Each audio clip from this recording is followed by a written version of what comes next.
कि अम्मी ने वो दुआ बताई थी। आज वो दुआ पूरे हिंदुस्तान में लाखों लोग पढ़ते हैं। गौस पाक के करम से मुझे खुशी होती है। इस दुआ के पढ़ने की वजह से लोगों ने गौस पाक की ज़ियारतें भी कर ली हैं।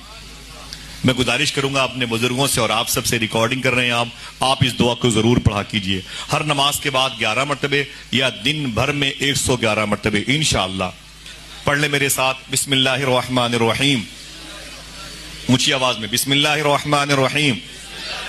अल्लाहुल काफी, कसत्तुल काफी, वजदतुल काफी, किफानिल काफी, लिकुल्ल काफी, व निअमल काफी, वलिल्लाहिल हम्द।